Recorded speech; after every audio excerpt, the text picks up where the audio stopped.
Sur les rives du lac de Tibériade, sous une chaleur de 39 degrés, a été célébrée Sainte Marie-Madeleine, dont la mémoire a été cette année élevée par l'Église au rang de fête. Les préparatifs sont en cours à Bethléem pour la conférence des Palestiniens répandus de par le monde, qui aura lieu en octobre, l'occasion de revenir à leurs racines et de découvrir des possibilités d'investissement. À Tarshia et dans toute la Terre Sainte, des milliers d'enfants participent à des camps d'été organisés par les écoles et les paroisses pour approfondir la foi et l'identité chrétienne et profiter des vacances. Le patriarche Fouad Toual, 8 ans au service de l'église mère de Jérusalem, la version courte du reportage spécial réalisé en son honneur.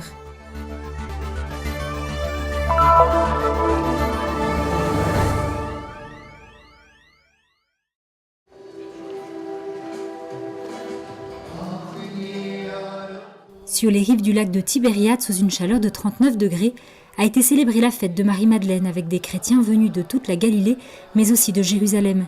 Une fête qui, pour la première fois, a été célébrée le jour dédié à celle qui a fidèlement suivi Jésus, en ces lieux qui, comme l'ont confirmé les archéologues, faisaient partie de l'ancienne ville de Magdala.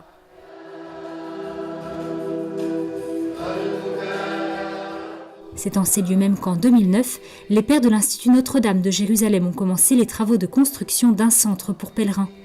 Les fouilles ont alors rendu à la lumière les fondations d'une synagogue du 1er siècle. Et à l'intérieur a été découverte celle que l'on a baptisée la pierre de Magdala, l'une des plus importantes découvertes archéologiques en Israël de ces 50 dernières années selon les experts. Un lieu où histoire juive et chrétienne se rencontrent. Il s'agit d'une découverte archéologique très importante, je dirais même extraordinaire. Cette partie de la ville de Magdala n'a pas bougé depuis le 1er siècle. Et désormais, nous aurons non seulement un beau centre de pèlerins, mais aussi un lieu saint de l'Évangile.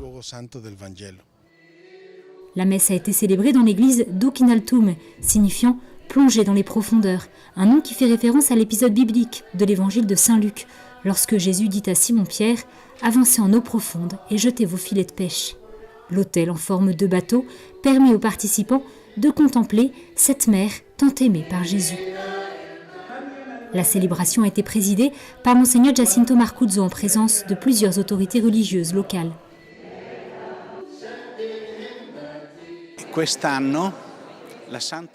Cette année, le Saint-Siège, la Congrégation des Rites, a voulu élever la célébration de Sainte Marie-Madeleine au rang de fête. Jusqu'à présent, ce n'était qu'une mémoire, c'est désormais une fête, un grade supérieur du point de vue liturgique. Après tout, parmi ceux qui avaient accompagné Jésus, seuls les apôtres avaient été jusqu'à présent élevés au rang de fête. Et désormais, il n'y aura plus seulement les apôtres, mais aussi celle qui a été appelée l'apôtre des apôtres, à savoir Sainte Marie-Madeleine. Pour le père Juan Solana, qui œuvre ici depuis le début, ce projet continue à avancer et la construction est placée sous les ailes de la providence de Dieu à travers diverses initiatives spirituelles, toutes porteuses d'un message profond. D'ici jaillit un message d'espérance profonde. Marie-Madeleine avait 7 démons, comme nous dit l'Évangile. Cependant, elle n'a pas perdu courage. Elle s'est approchée de Jésus, et Jésus s'est approché d'elle. Et cette rencontre entre la misère humaine et la miséricorde de Dieu a fait naître des choses extraordinaires. C'est donc une grande espérance pour chaque être humain, homme, femme, jeune ou vieux, et un message nous rappelant que la miséricorde de Dieu est plus grande que toutes nos misères. Back to the Roots, retour aux racines. Tel est le titre de la conférence organisée par les municipalités de Bethléem, Beth Sahour et Beth Jala avec divers partenaires. L'objectif de la conférence, qui se tiendra du 1er au 3 octobre à Bethléem, est de réunir un grand nombre de Palestiniens dispersés de par le monde, en particulier ceux qui vivent en Amérique latine et en Amérique du Nord. L'objectif est aussi de renforcer les liens familiaux et l'investissement social et de consolider l'identité palestinienne et ses racines. Il s'agit de la première conférence adressée à nos expatriés. C'est une invitation à revenir à leurs racines, à vivre leur vie en renouant avec leurs origines et avec leur patrie. Il s'agit d'un appel à retrouver leur famille et à connaître davantage les possibilités d'investissement qui existent dans la province de Bethléem et en Palestine en général.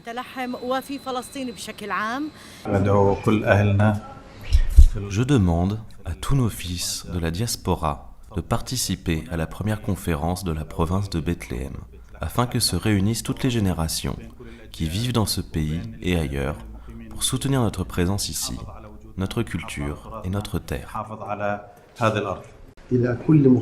À tous les expatriés de Beth Jala, j'aimerais vous dire que je vous attends. Votre retour est très important. La conférence aura lieu en octobre, mais en attendant, les préparations sont en cours. Mi-juillet, une réunion préparatoire a eu lieu à la mairie de Bethléem en présence des principaux collaborateurs et sympathisants de l'événement, notamment les représentants des villes de Beth Saour et de Beth Jala, la Banque de Palestine et la Chambre de commerce et d'industrie de Bethléem. Nous avons commencé il y a un mois à organiser la conférence grâce à une commission préparatoire et à la commune de Bethléem, dans le but que la province de Bethléem soit montrée sous son plus beau visage à ses citoyens qui ont déménagé à l'étranger depuis de nombreuses années et qui ne sont pas revenus depuis.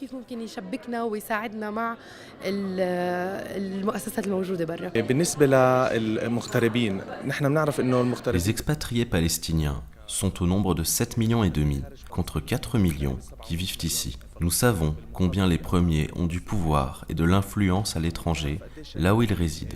Si nous pouvions transférer 1% de leurs effectifs en Palestine, nous pourrions obtenir un changement stratégique et significatif pour l'environnement local.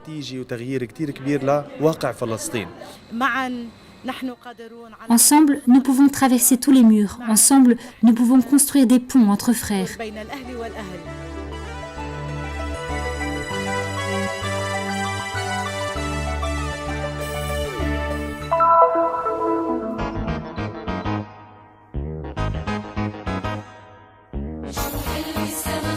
En juillet-août, les étudiants chrétiens de la ville de Tarshia, ainsi que ceux de toute la Terre Sainte, sont en vacances d'été. Une période de repos pour visiter sa famille et voyager, mais aussi un temps pour tisser de nouvelles amitiés et approfondir sa foi. Nous organisons des camps pour les enfants chaque année durant l'été pendant 2 ou 3 semaines, de telle sorte que leur accompagnement spirituel ne soit pas interrompu pendant la pause estivale. Les familles peuvent profiter des différentes activités qui se déroulent du matin au soir. Pendant le camp d'été, nous devenons plus unis et l'amour qui existe entre nous de plus en plus fort.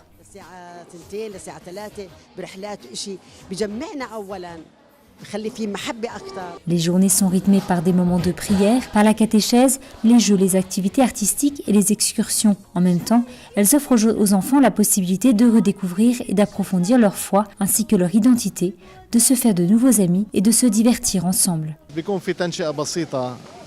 leur faisons la catéchèse sur Jésus et nous leur rappelons que l'Église n'est pas seulement faite de doctrine et d'enseignement, mais aussi d'amour et de joie. Une joie qui s'exprime non seulement en paroles, mais aussi à travers les jeux et la bonne ambiance qu'il y a ici.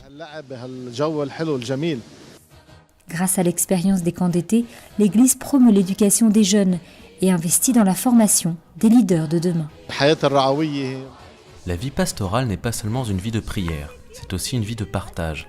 Lorsque les enfants participent à toutes ces activités, ils tissent de nouveaux liens. Ils passent de bonnes journées ensemble et cela fait grandir l'unité. Ils sont les générations de demain. Lorsqu'ils grandiront, ils se connaîtront mieux et pourront devenir ainsi de bons leaders.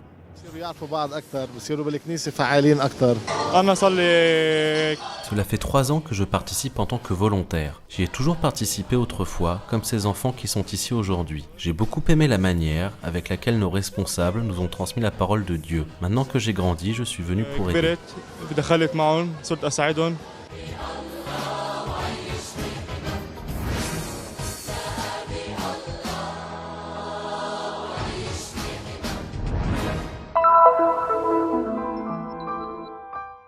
8 ans à la tête de l'église mère de Jérusalem, un reportage spécial dédié à sa béatitude Monseigneur Fouad Toual, à travers une interview dans laquelle il confie les difficultés, les défis et les joies de ces années où il fut à la tête du patriarcat latin.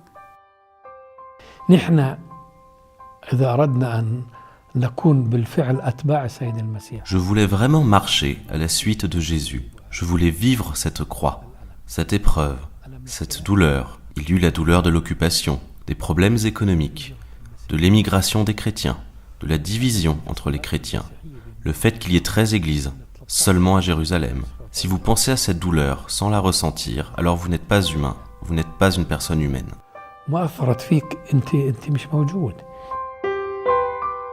Un mandat durant lequel il eut aussi des occasions de dialogue, de rencontres et d'œcuménisme. Pendant ces 8 ans de présence ici, nous avons eu une véritable coopération, avec lui et avec d'autres chefs religieux. Nous avons discuté de nombreuses questions, nous avons uni en quelque sorte nos voix. We joined our forces, we raised our voice. M'è venuto in mente un'idea. Une idée m'est venue, chère à notre fondateur des prêtres du Sacré-Cœur. Ce n'est pas tant la position que la disposition de la personne. Être patriarche de Jérusalem peut aussi être une position inconfortable à cause de tous les problèmes qui existent, de toutes ces difficultés. Et je pense que le patriarche Fouad en a rencontré. Il est vrai, comme je l'ai toujours dit, qu'il y a l'église du Calvaire, de la croix et de la résurrection. Et nous devons vivre ensemble, tous les jours, ce que Jésus nous a enseigné. N'ayez pas peur, je suis avec vous. Ainsi, puisqu'il est toujours avec nous, il ne faut pas avoir peur. Nous sommes avec le Christ. Nous ne devons pas avoir peur. L'important, c'est d'être avec lui.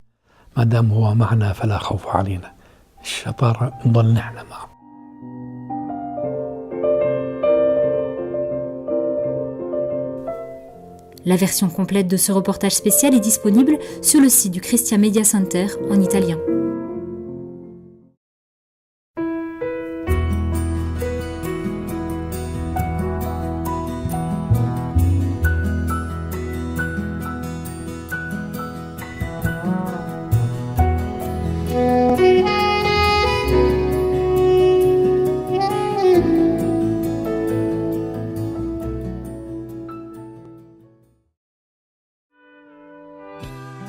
Le Terra Santa News est une production du Christian Media Center situé à Jérusalem, en Terre Sainte. Pour plus d'informations à propos du Terra Santa News et du Christian Media Center, vous pouvez consulter notre site web en bas de cet écran. Vous serez également en mesure de souscrire à notre newsletter, d'apprécier des vidéos en direct de la Terre Sainte, ainsi que de visiter nos pages Facebook et YouTube et nous suivre sur Twitter. Venez visiter le site du Terra Santa News.